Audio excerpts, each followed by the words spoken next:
ഒരു രാത്രി കൊണ്ട് കൃഷിപ്പാടം മുഴുവൻ നശിപ്പിക്കാൻ കഴിയുന്ന ജീവികളാണ് കാട്ടുപന്നികൾ. ഇവയുടെ കൃഷി നശിപ്പിക്കൽ കാരണം കർഷകർ ഓരോ ദിവസവും നേരിടുന്നത് വലിയ നാശനഷ്ടമാണ്.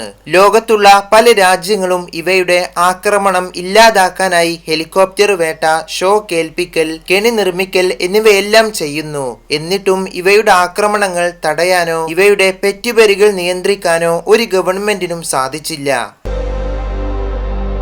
എന്നാൽ ഇതേ ഒരു പ്രശ്നത്തിന് ചൈന തിരഞ്ഞെടുത്തത് മറ്റൊരു വഴിയായിരുന്നു. ലോകത്തുള്ള ഒരു രാജ്യത്തിനും തോന്നാത്ത ഒരു ആശയമായിരുന്നു അത്. പ്രധാനമായും Germany, Spain, USA, China, India, Africa എന്നീ രാജ്യങ്ങളിലെ കാടുകളിലാണ് കാട്ടുപന്നികൾ കൂടുതലും കാണപ്പെടുന്നത്. വലിയ ഭാരമുള്ള ഇവ കൂട്ടമായി വന്നാണ് കൃഷി നശിപ്പിക്കുന്നത്. ഇവയുടെ ആക്രമണം തടയാനായി രാജ്യങ്ങളിലെ ഗവൺമെന്റുകൾ പല വഴികളും എടുക്കുന്നുണ്ടെന്ന് മുമ്പ് പറഞ്ഞല്ലോ. എന്നാൽ ഇതിൽ നിന്നും വ്യത്യസ്തമായി ചൈന ചെയ്തത് ഇവയെ വളർത്തി മാംസത്തിനായി ഉപയോഗിക്കുക എന്നതാണ്. കഴിഞ്ഞ വർഷം മാത്രം ചൈനയിലെ ഇത്തരം കാട്ടുപന്നി മാംസത്തിന്റെ മാർക്കറ്റ് വിപണി എന്ന് പറയുന്നത് $5 ബില്യൺ അഥവാ 46,000 കോടി രൂപയോളമാണ്.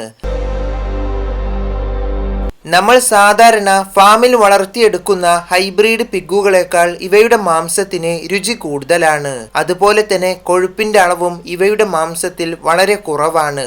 ഇതുകൊണ്ടൊക്കെ തന്നെ ചൈനയുടെ ഈ ഒരു ആശയം വലിയൊരു വിജയമായിരുന്നു.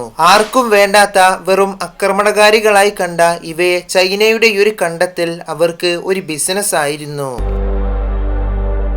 മറ്റു രാജ്യങ്ങൾ ഇവയെ വെടിവെച്ച് കൊല്ലുമ്പോൾ ചൈന പ്രധാനമായും ഇവയെ കെണിവെച്ച് പിടിച്ച് വളർത്തുകയാണ് ചെയ്യുന്നത്. വർഷത്തിൽ 2 തവണയാണ് ഇവ പ്രസവിക്കുന്നത്. ഓരോ തവണയും 6 മുതൽ 8 വരെ കുട്ടികൾ ജനിക്കുന്നു. 15 മുതൽ 20 ദിവസം പ്രായമായാൽ ഇവയെ വലിയ പന്നികളിൽ നിന്നും മാറ്റുന്നു. ബ്രാൻ, കിഴങ്ങ് വർഗ്ഗങ്ങൾ, ധാന്യങ്ങൾ എന്നിവ ദിവസവും 5 പ്രാവശ്യം നൽകിയാണ് ഇവയെ വളർത്തിയെടുക്കുന്നത്.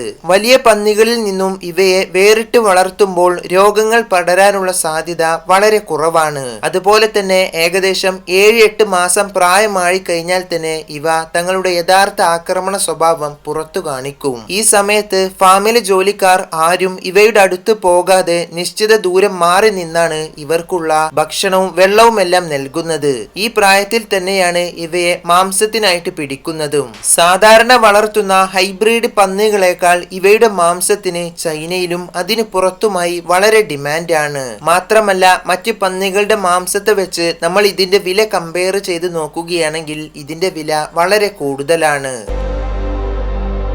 ഇനി അമേരിക്കയിലെ കാട്ടുപന്നി വിശേഷങ്ങൾ നോക്കുകയാണെങ്കിൽ ഇതിനായിട്ട് ഏറ്റവും കൂടുതൽ പന്നികളെ വേട്ടയാടി പിടിക്കുന്നവർക്ക് $10,000 വരെ അമേരിക്കൻ ഗവൺമെന്റ് സമ്മാനമായി പ്രഖ്യാപിച്ചിരുന്നു.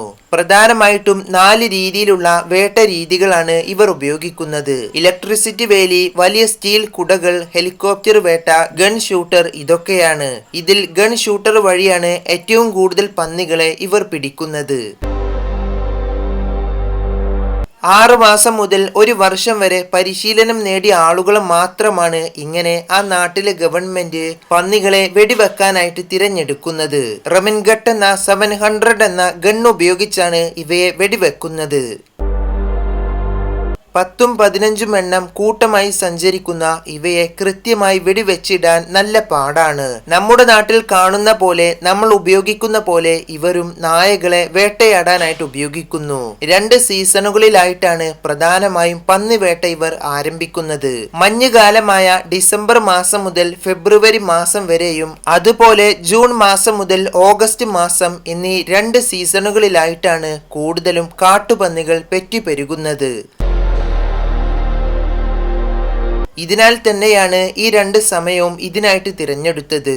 അമേരിക്കയിൽ ഇത്തരം പന്നികൾ കാരണമായിട്ട് കഴിഞ്ഞ വർഷത്തിൽ മാത്രം ഏകദേശം $5 മില്യൺ നഷ്ടം സംഭവിച്ചത്. കൃഷി നശിപ്പിക്കൽ കൂടാതെ ഇവ ജനവാസ മേഖലകളിലേക്ക് ഇറങ്ങി വന്ന് റോഡുകളിൽ വാഹന അപകടങ്ങൾക്ക് വലിയ രീതിയിൽ തന്നെ കാരണമാകുന്നുണ്ട്. അത് കൂടാതെ കാടുകളിലെ ചെറിയ ചെടികൾ, മൺകൂനകൾ ഇവയെല്ലാം കിളച്ച് മറിച്ച് നശിപ്പിക്കുന്നു.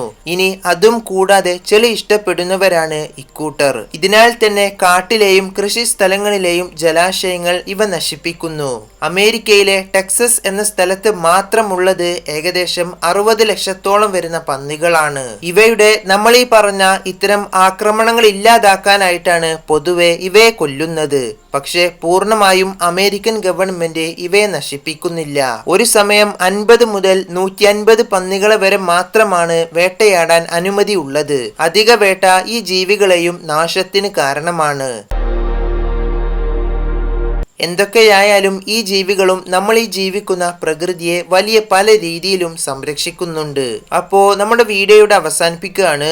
ഇത്തരം പന്നി വേട്ടക്കായി രാജ്യങ്ങൾ കോടിക്കണക്കിന് പണമാണ് ചിലവഴിക്കുന്നത്.